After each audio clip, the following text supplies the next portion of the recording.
પછીનો વિષય છે હિસ્ટ્રી, કલ્ચરલ હેરિટેજ અને geography of Gujarat and Bharat. ઇતિહાસ, સાંસ્કૃતિક વારસો અને ગુજરાત તથા ભારતની ભૂગોળ.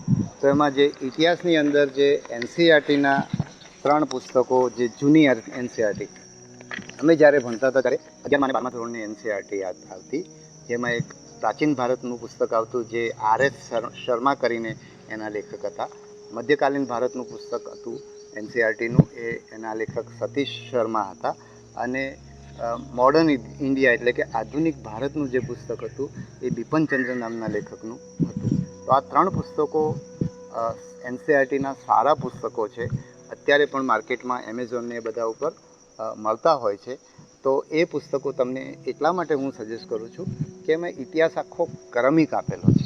એટલે તમે ક્રમિક ઇતિહાસ વાંચશો તો તમને બહુ સારું રહેશે. એટલે અમે જ્યારે આ 3 પુસ્તકો એનસીઈઆરટીને વાંચતા હતા ત્યારે અમે પણ ગુજરાતી માધ્યમમાં ભણેલા લોકો હતા. તો એ વખતે 1975ની ગુજરાત રાજ્ય પાઠ્યપુસ્તક મંડળની લગભગ 200-250 પાનાની એક ચોપડી હતી. એ ઇતિહાસમાં પણ અમે એટલા માટે વાંચતા હતા કે ઇતિહાસના પુસ્તકની અંદર ઘણું બધું માહિતી હતી અને બધું ક્રમમાં આપ્યું હતું.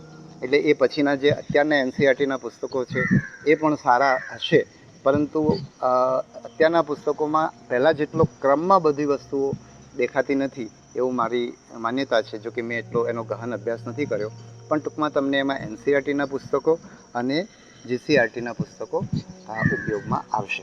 હવે તમે એની સાથે સાથે થોડીક વાંચવાની રીત ઉપર પણ વાત. તમે જે કામની વસ્તુ છે એને તમારે અંડરલાઈન એની નીચે લીટી દોરતા જવાની, અને એથી તમે જ્યારે બીજી વાર વાંચો ત્યારે તમારે આખું પુસ્તક વાંચવાની જગ્યાએ જે તમે લીટી દોરેલી વસ્તુઓ છે એટલી જ તમારે વાંચવાની. પહેલી વાર તમે જ્યારે એ પુસ્તક વાંચવાનું શરૂ કરો ત્યારે તમારે પેન્સિલથી લીટી દોરવાની, કારણ કે તમે વાંચશો તો તમને દરેક વસ્તુ કામની ને સારી લાગશે. પણ જેમ બીજી વખત વાંચતા જશો, જેમ વાંચતા જશો એમ તમને એમ લાગશે કે આ બધું આટલું બધું યાદ રાખવાની જરૂર નથી, આ વસ્તુ તો એમની એમ આપણને યાદ રહી જાય છે. તો તમે જો પહેલી વાર પેનથી અંડરલાઈન કરવા જશો તો તમે આખું પુસ્તક અંડરલાઈન કરી દેશો. એટલે પહેલી વસ્તુ કે તમારે આ રીતે શરૂઆતમાં પેન્સિલથી કરવાનું, અને બીજા ત્રીજા વાંચન પછી તમે અંડરલાઈન કરી શકો. તમે ઈચ્છો તો નોટ બનાવી શકો. તમારા મિત્રોએ પહેલાં નોટ બનાવેલી હોય એનો તમે ઉપયોગ કરી શકો. બીજી એક વસ્તુ તમારે એ ધ્યાનમાં રાખવાની છે કે જેમાં ઘણી બધી માહિતી છે, જે માહિતી તમારે યાદ રાખવાની છે.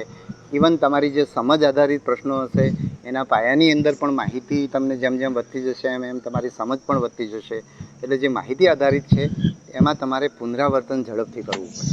દાખલા તરીકે તમે અત્યારે ઇતિહાસ વાંચો અને પછી આખો અભ્યાસક્રમ પૂરો કરતાં તમને 2 મહિના લાગે, એટલે ઇતિહાસ વાંચો, બંધારણ વાંચો, સાયન્સ વાંચો, ગણિતની બધી તમારી તૈયારી કરો, એ બધું કરીને 2 મહિના પછી ફરી પાછો તમે ઇતિહાસ વાંચો તો તમે ઘણું ભૂલી ગયા હોય.